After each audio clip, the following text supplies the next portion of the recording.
Happy Friday. Yet again, another week flies by off the calendar. And here we are again, ready to up our levels of financial literacy. Hope you're well. We've had a great week to this point. There's some interesting things going on in the world right now. Apparently, America's officially in a recession. I think that's what I saw, and I think that the definition of a recession is 2 quarters of negative growth in succession. So, yeah, I don't know what that means really in the grand scheme of things, but I'm really a firm believer that in these sorts of times, that's where real wealth can be made because people have to exit, and that creates the opportunities for new people to come up through the ranks. Um, so that aside, because I'm not a financial advisor, what I am is someone who's passionate about personal development and taking on new knowledge and implementing that knowledge into my life, seeing if it works. If it does, great, I keep it. If it doesn't, I chuck it away. Um, and I want to share some of that with you. A book that I didn't read too long ago, actually, for the first time, was Rich Dad Poor Dad. Like it literally is probably this year or late last year that I read it for the first time. And it cemented a few things for me. We're going through those every week. I'm just taking notes and sharing them on my screen, encouraging interaction and discussion both ways. I definitely don't want to do this alone, but you know, um, also there's no pressure. You don't have to contribute. If you just get something for yourself, that's great. Hopefully, my internet connection is good. All right. So here we go. We're going to share my screen. We're going to get started. Don't hesitate to say good morning. Drop me a line. We could have a chat. I'd love your views, of course. All right, sharing. And this screen right here. Do we do me bigger? Do we do, no, not me bigger and the notes smaller? Little me, big notes. That's pretty cool. Yeah, I think I like that. Let's roll with that. Um, and yeah, it's a bit of a special day for me. 6 years, no alcohol, not even really. I don't think any Panadol, maybe some cold and flu drugs, But other than that, 6 years of clean living for me, and I just love. Like I've never loved my life more. I really didn't. I didn't think it was possible. I didn't think I could do that. To be honest with you, like I'd just grown up with so much kind of social so many social cues around me for alcohol and partying and those sorts of things, and I just I left it all in the dust 6 years ago, and I've never looked back, and feels great. Alrighty, enough about me. Let's talk about you. Let's go. Let's rock this thing. Hopefully you can hear, and I'll take notes as we go. Chapter 7: Overcoming Obstacles. The primary difference between a rich person and a poor person is how they manage fear. Once people have studied and become financially literate, they may still face roadblocks to becoming financially independent. There are 5 main reasons why financially literate people may still not develop abundant asset columns that could produce a large cash flow. The 5 reasons are: 1. Fear. 2. Cynicism. 3. Laziness. 4. Bad habits. 5. Arrogance. Overcoming fear. I have never met anyone who really likes losing money. And in all my years, I have never met a rich person who has never lost money. But I have met a lot of poor people who have never lost a dime. Investing, that is. The fear of losing money is real. Everyone has it, even the rich. But it's not having fear that is the problem. It's how you handle fear. It's how you handle losing. It's how you handle failure that makes the difference in one's life. The primary difference between a rich person and a poor person is how they manage that fear. It's okay to be fearful. It's okay to be a coward when it comes to money. You can still be rich. We're all heroes at something and cowards at something else. My friend's wife is an emergency room nurse. When she sees blood, she flies into action. When I mention investing, she runs away. When I see blood, I don't run. I pass out. My rich dad understood phobias about money. Some people are terrified of snakes. Some people are terrified about losing money. Both are phobias, he would say.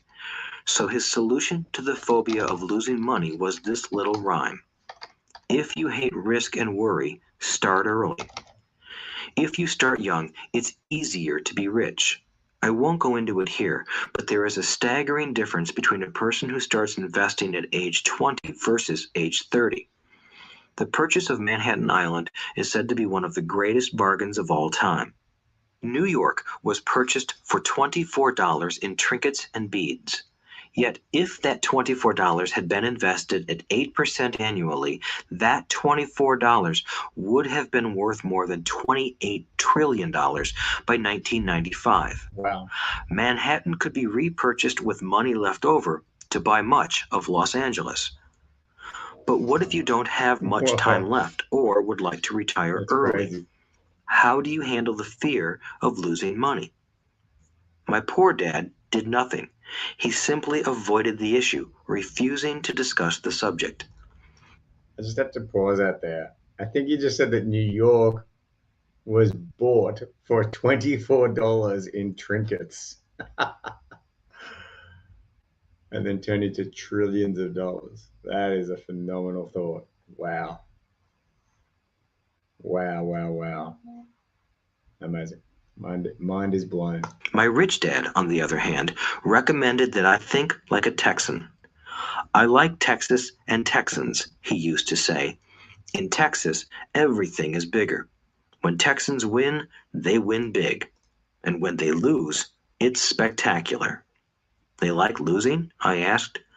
That's not what I'm saying. Nobody likes losing. Show me a happy loser, and I'll show you a loser, said Rich Dad.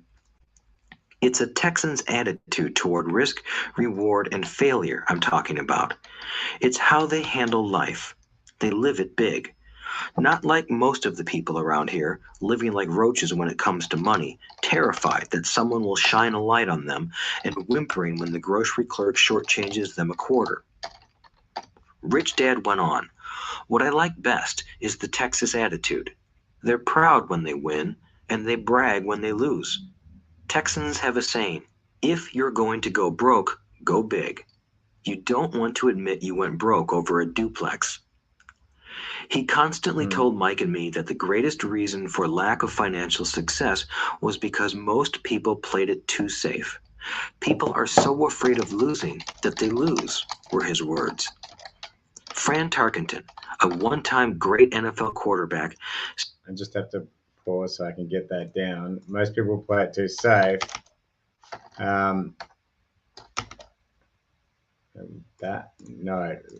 They're proud when they win, and they brag when they lose. Texans have a saying, if you're going to go broke, go big. You don't want to admit you went broke over a duplex. He constantly told Mike and me that the greatest reason for lack of financial success was because most people played it too safe. People are so afraid of losing that they lose. Okay. People are so afraid of losing that they lose. That is so true.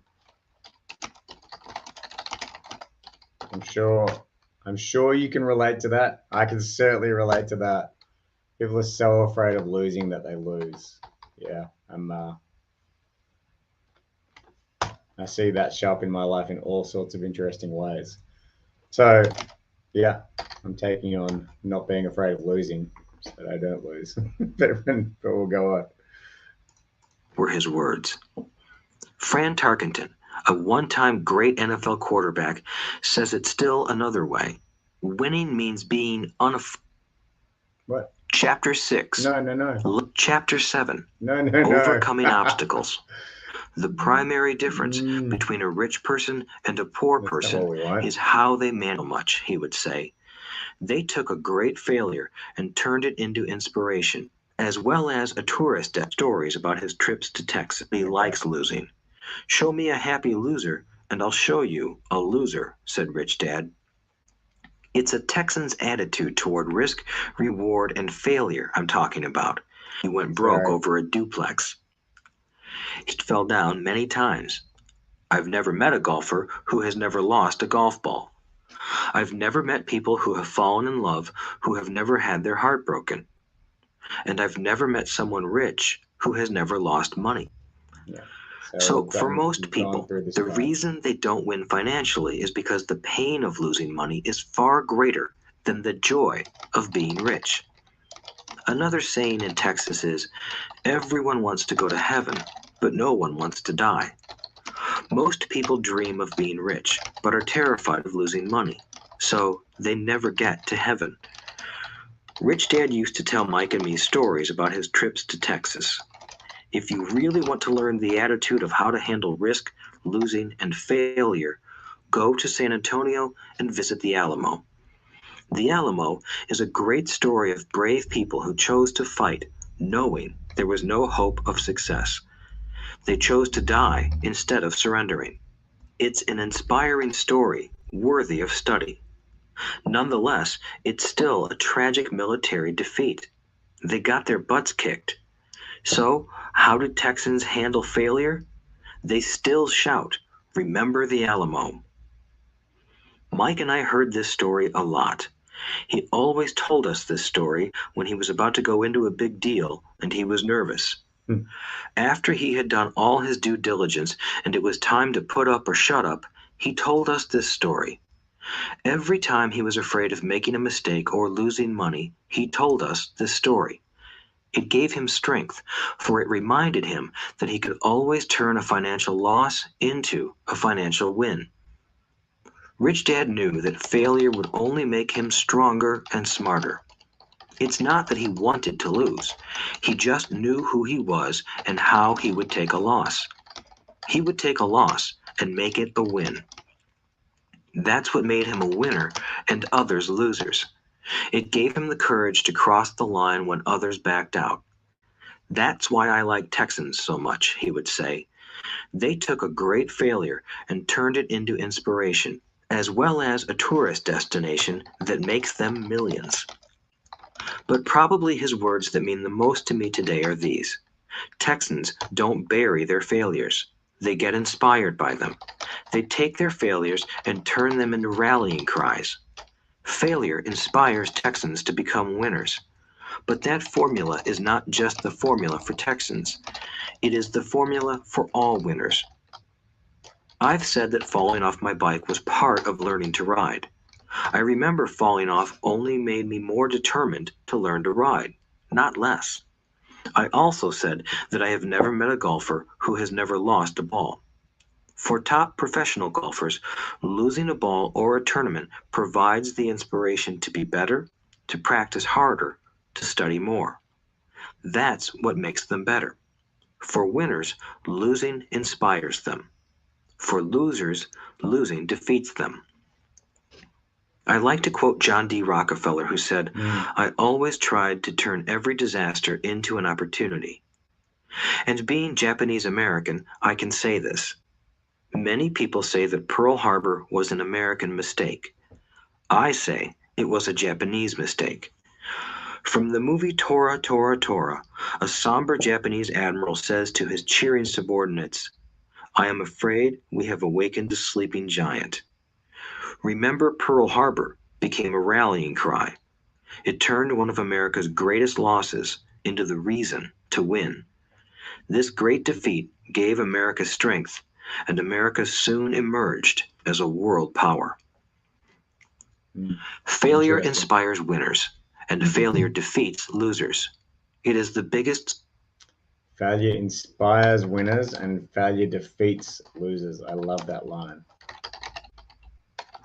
Inspires winners and failure defeats losers.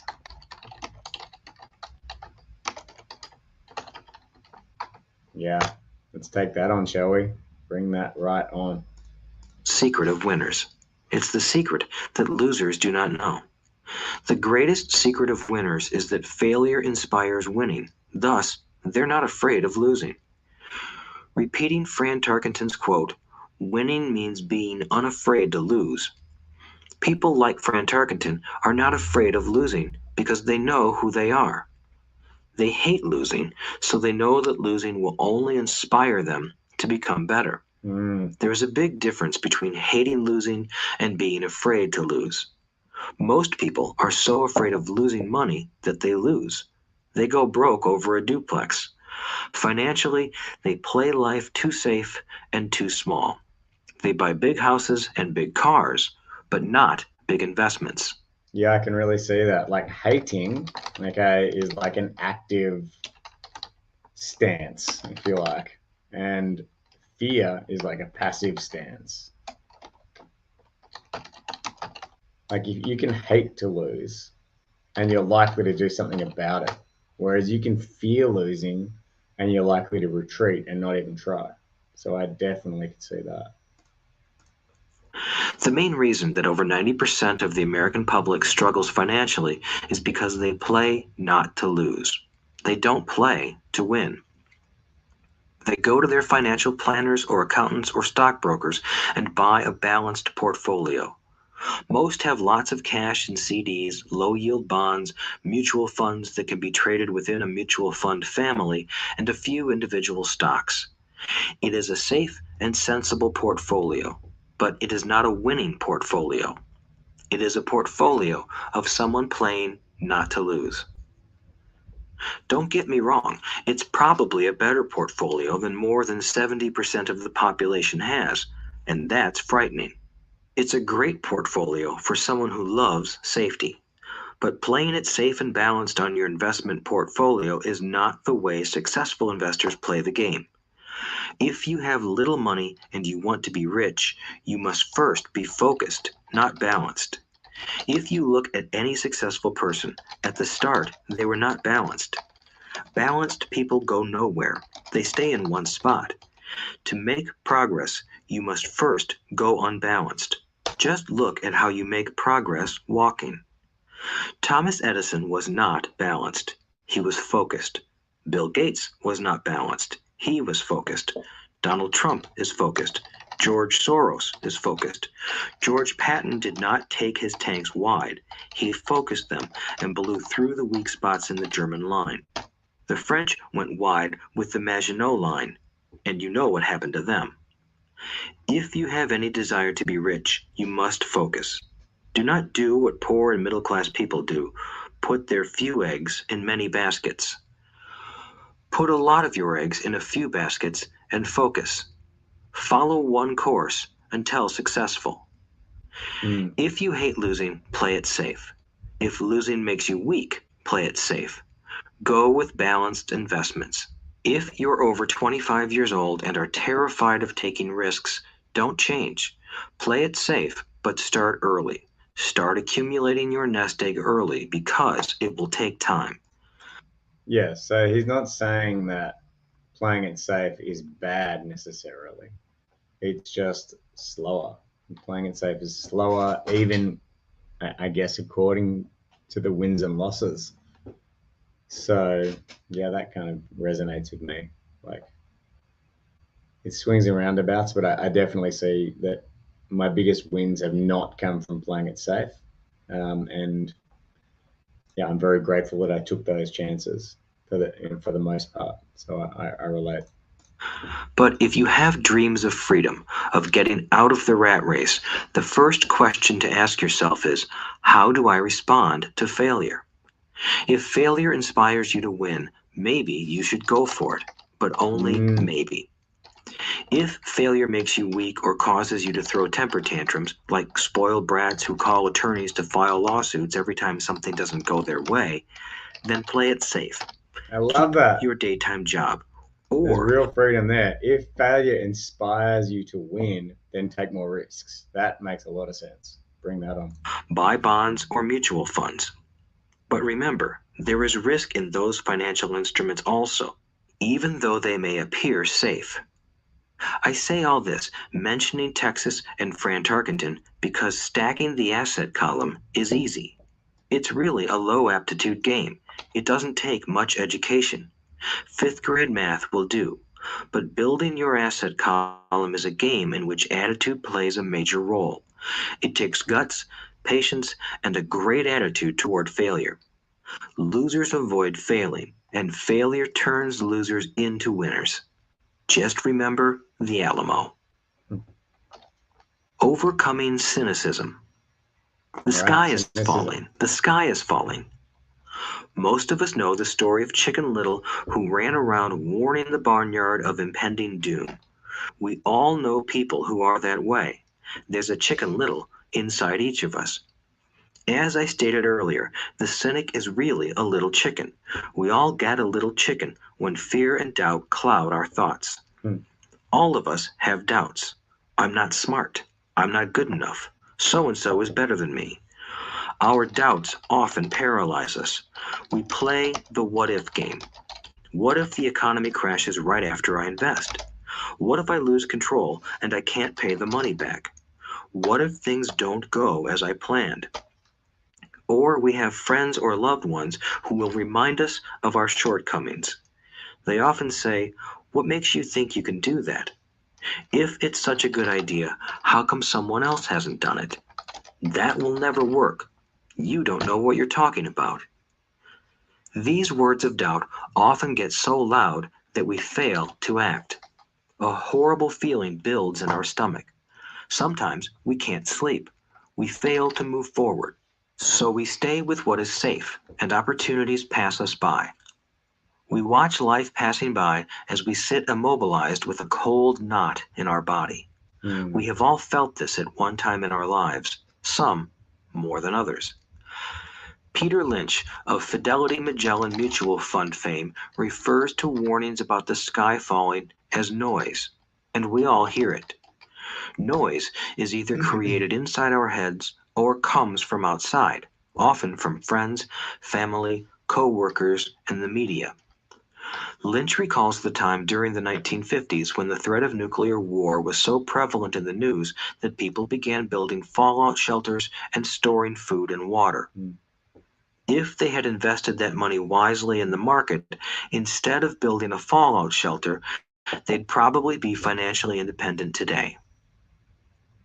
When Like, I don't know if you've watched enough of financial news, for example, or any sort of news really, and you can just see if you zoom out for far enough and look for long enough, just the cycles and the patterns of it all. So, like every day, for example, I can find as many articles I want about the future of Bitcoin, and it can be from a negative perspective or a positive perspective about what's going to happen with cryptocurrency, right? And this is it's perfect, really. It really creates that volatility in the market, which creates the opportunity of people exiting, people entering. It's exactly what the whole ecosystem needs. It's like it reminds me of like a big orchestrated drama, like a play or something like that versus real life. It's just so manufactured. Like there's people out there who want the price to fall. So they go and they write a heap of articles about how it's going to fall. Then they can buy when it falls. Like it just seems so obvious to me. And then they want the price to rise. So that, they go write more articles. It just feels so calculated.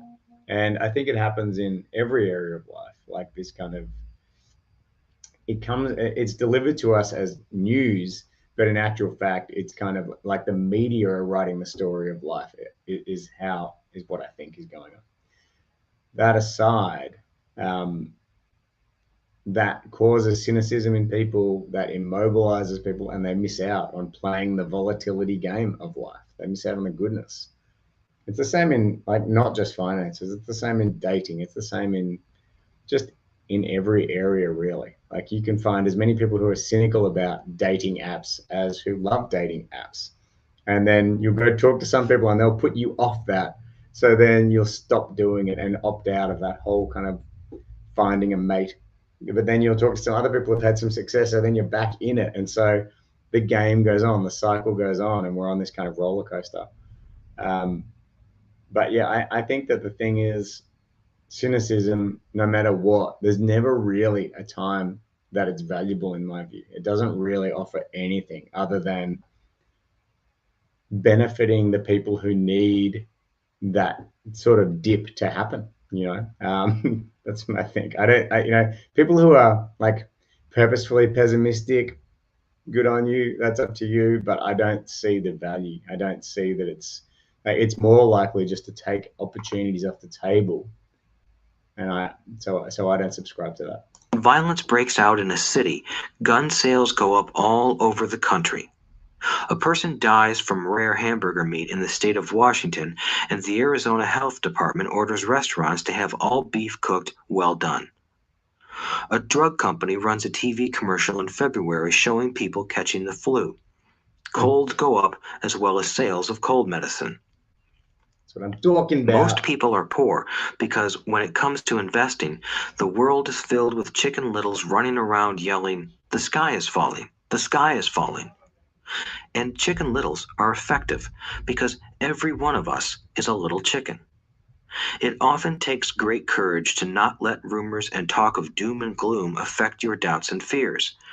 But a savvy investor knows that the seemingly worst of times is actually the best of times to make money. When everyone else is too afraid to act, they pull the trigger and are rewarded. Some time ago, a friend named Richard came from Boston to visit Kim and me in Phoenix. He was impressed with what we had done through stocks and real estate.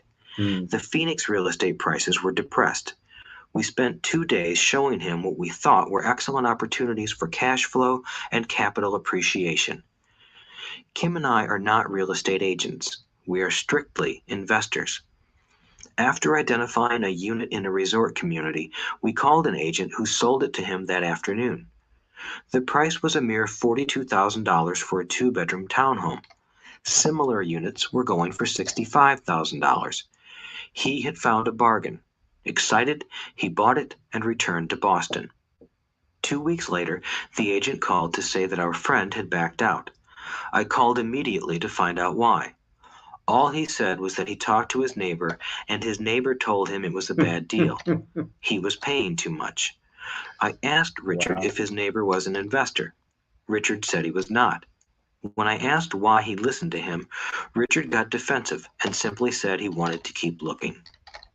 The real estate market in Phoenix turned, and a few years later, that little unit was renting for $1,000 a month, $2,500 in the peak winter months. The unit was worth $95,000. All Richard had to put down was $5,000, and he would have had a start at getting out of the rat race. Today, he still has done nothing. Richard's backing out did not surprise me. It's called buyer's remorse, and it affects all of us. The little chicken won, and a chance at freedom was lost. In another example, I hold a small portion of my assets in tax lien certificates instead of CDs. I earn 16% per year on my money, which certainly beats the interest rates banks offer on CDs. The certificates are secured by real estate and enforced by state law, which is also better than most banks. The formula they're bought on makes them safe. They just lack liquidity. So I look at them as 2 to 7 year CDs. Almost every time I tell someone that I hold my money this way, especially if they have money in CDs, they will tell me it's risky. They tell me why I should not do it. When I ask them where they get their information, they say from a friend or an investment magazine. They've never done it, and they're telling someone who's doing it why they shouldn't. The lowest yield I look for is 16%, but people who are filled with doubt are willing to accept a far lower return. Doubt is expensive. But Yeah, this is interesting. This is really interesting. So there's definitely some sound kind of um, like you should trust your bullshit detector. You should trust if something is too good to be true and really explore it. But explore is the key word. Really, like if your neighbor is saying don't do this and it's something that you think could enrich your life, whether it be financial or otherwise, I think getting to the source of their of their advice is really important. It's like it's obviously their intentions are good. They're trying to protect you, or they don't want a different neighbor next door to them or whatever it might be, protect their own interest. But the bottom line is it's really important because some people have like a trigger, like a natural response to essentially shut down new opportunity. That's something they've been taught, for example, growing up, or they've been burnt before or in that area, whatever, or they know someone who's been burnt in that area. And then they just have like a script that gets triggered in their brain. They say that stuff. They don't get the impact. They don't get that shuts down your opportunity and that you could actually be setting yourself up for a completely different financial future, or work future or love future or whatever that than you would have otherwise had. So yeah, really, it is great that people want to offer you their views and inputs, but check to see if it's empowering you and your mission. And if it's not empowering you and your mission, you can be thankful for that, and you can dive deeper with them until you're sure that their source is driven by like I don't want to say data and facts, because that even those are questionable sometimes, context. But uh, yeah, you just want to make sure that they really know what they're talking about. And even then, you still have to make your own choice, because there are a million times that people will fail. Like if you look at how many iterations it took for the light bulb to exist, thousands of attempts, and so everybody, if you said if Edison's trying to make a light bulb and you're also trying to make a light bulb, and someone else knows, oh, this Thomas Edison guy is nonstop trying to make light bulbs and he's never going to succeed, so you shouldn't try, then that would be bad advice, right? Because you should probably be going for that. It's going to change the world. So yeah, these are my thoughts. I'm just kind of bringing them up as they're there for me. It's not the truth. My point is that it's those doubts and cynicism that keep most people poor and playing it safe. The real world is simply waiting for you to get rich. Only a person's doubts keep them poor. As I said, getting out of the rat race is technically easy. It doesn't take much education, but those doubts are cripplers for most people. Cynics never win, said Rich Dad. Unchecked doubt and fear creates a cynic. Cynics criticize and winners analyze was another of his favorite sayings. Rich Dad explained that criticism blinded while analysis opened eyes. Analysis allowed winners to see that critics were blind and to see opportunities that everyone else missed. I like it. And finding what people miss is key to any success. Real estate is a powerful investment tool for anyone seeking financial independence or freedom. It is a unique investment tool. Yet every time I mention real estate as a vehicle, I often hear, I don't want to fix toilets. That's what Peter Wow. Lynch calls noise. That's what my rich dad would say is the cynic talking, someone who criticizes and does not analyze, someone who lets their doubts and fears close their mind instead of open their eyes. So when someone says, I don't want to fix toilets, I want to fire back, what makes you think I want to? They're saying a toilet is more important than what they want. I talk about freedom from the rat race, and they focus on toilets. That is the thought pattern that keeps most people poor. They criticize instead of analyze. I don't once hold the key to your success, Rich Dad would say, because I too do not want to fix toilets. I shop hard for a property manager who does fix toilets. And by finding a great property manager who runs houses or apartments, well, my cash flow goes up. But more importantly, a great property manager allows me to buy a lot more real estate since I don't have to fix toilets. A great property manager is key to success in real estate. Finding a good manager is more important to me than the real estate. A great property manager often hears of great deals before real estate agents do, which makes them even more valuable. That is what Rich Dad meant by, I don't once hold the key to your success. Because I do not want to fix toilets either, I figured out how to buy more real estate and expedite my getting out of the rat race. The people who continue to say, I don't want to fix toilets, often deny themselves the use of this powerful investment vehicle. Toilets are more important than their freedom. In the stock market, I often hear people say, I don't want to lose money. Well, what makes them think I or anyone else likes losing money?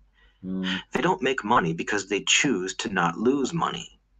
Instead of analyzing, they close their minds to another powerful investment vehicle, the stock market.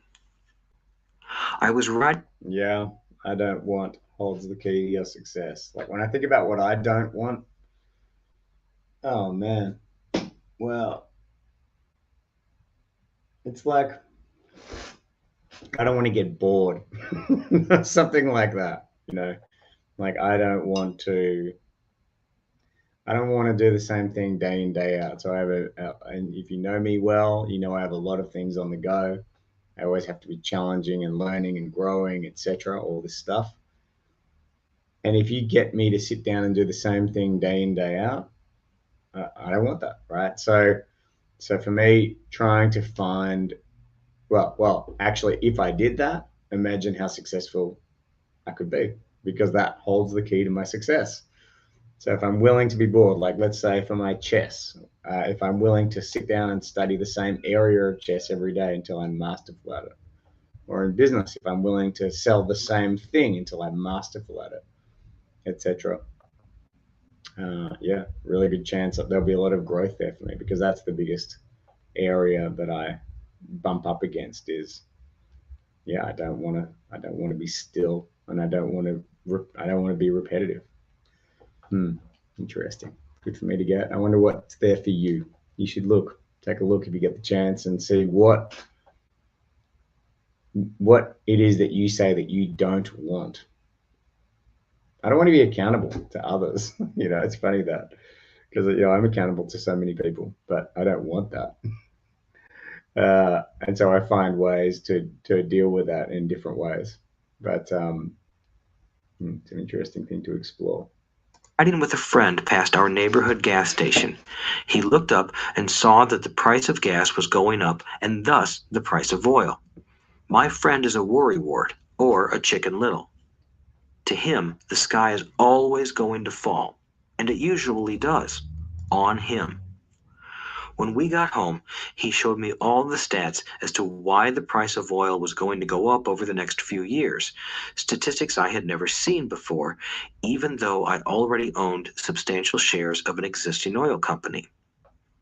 With that information, I immediately began looking for and found a new undervalued oil company that was about to find some oil deposits. My broker was excited about this new company, and I bought 15,000 shares for 65 cents per share. 3 months later, this same friend and I drove by the same gas station, and sure enough, the price per gallon had gone up nearly 15%. Again, the Chicken Little worried and complained. I smiled, because a month earlier, that little oil company hit oil, and those 15,000 shares went up to more than $3 per share since he had first given me the tip. And the price of gas will continue to go up if what my friend says is true. If most people understood how a stop worked in stock market investing, there would be more people investing to win instead of investing not to lose. A stop is simply a computer command that sells your stock automatically if the price begins to drop, helping to minimize your losses and maximize some gains. It's a great tool for those who are terrified of losing. So whenever I hear people focusing on their I don't wants rather than what they do want, I know the noise in their head must be loud. Chicken Little has taken over their brain and is yelling, the sky is falling and toilets are breaking. So they avoid their don't wants, but they pay a huge price. They may never get what they want in life. Instead of analyzing, their inner Chicken Little closes their mind. Rich Dad gave me a way of looking at Chicken Little. Just do what Colonel Sanders did. At the age of 66, he lost his business and began to live on his Social Security check. It wasn't enough. He went around the country selling his recipe for fried chicken. He was turned down 1,009 times before someone said yes, and he went on to become a multimillionaire at an age when most people are quitting. Mm. He was a brave and tenacious man, Rich Dad said of Harlan Sanders. So when you're in doubt and feeling a little afraid, just do what Colonel Sanders did to his little chicken. He fried it. Overcoming laziness. Busy people are often the most lazy. We have all heard stories of a businessman who works hard to earn money.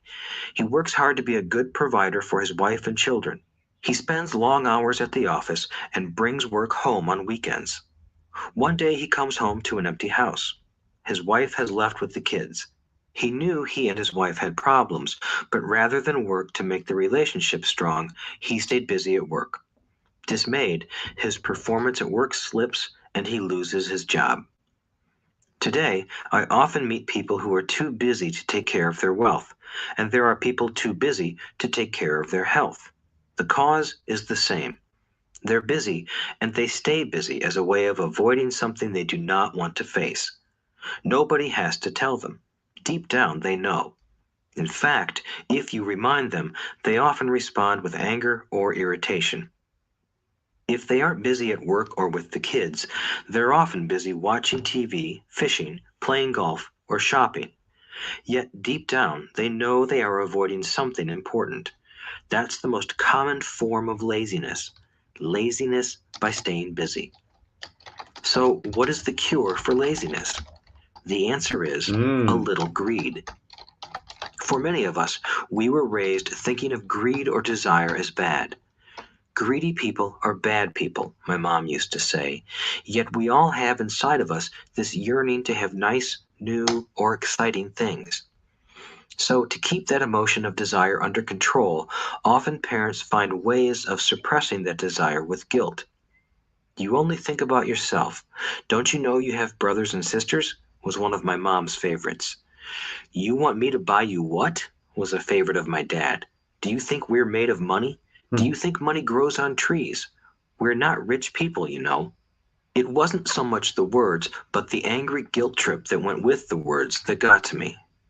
Or the reverse guilt trip was the I'm sacrificing my life to buy this for you. I'm buying this for you because I never had this advantage when I was a kid. I have a neighbor who is stone broke but can't park his car in his garage. The garage is filled with toys for his kids. Those spoiled brats get everything they ask for. I don't want them to know the feeling of want are his everyday words. He has nothing set aside for their college or his retirement, but his kids have every toy ever made. He recently got a new credit card in the mail and took his kids to visit Las Vegas. I'm doing it for the kids, he said with great sacrifice. Rich Dad forbade the words, I can't afford it. In my real home, that's all I heard. Instead, Rich Dad required his children to say, how can I afford it? He believed that the words, I can't afford it, shut down your brain. All right. That's a good note to finish on today. Instead of I can't afford it, ask how can I afford it? I really like that. It's actually something that you can kind of find and replace in not just financial terms, but anything you think you can't do, then you can replace with how can I. And yeah, there is always more money. Robin, good morning. I hope you're well, my friend. I hope you're well. Yeah, there is always more money. There's always more love. There's always more adventures.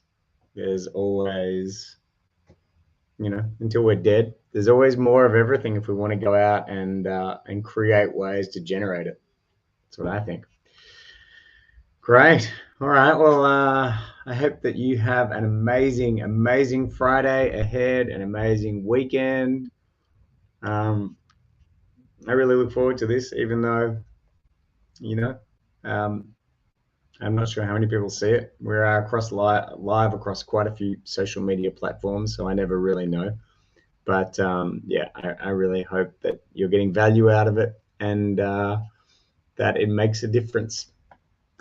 Talk soon.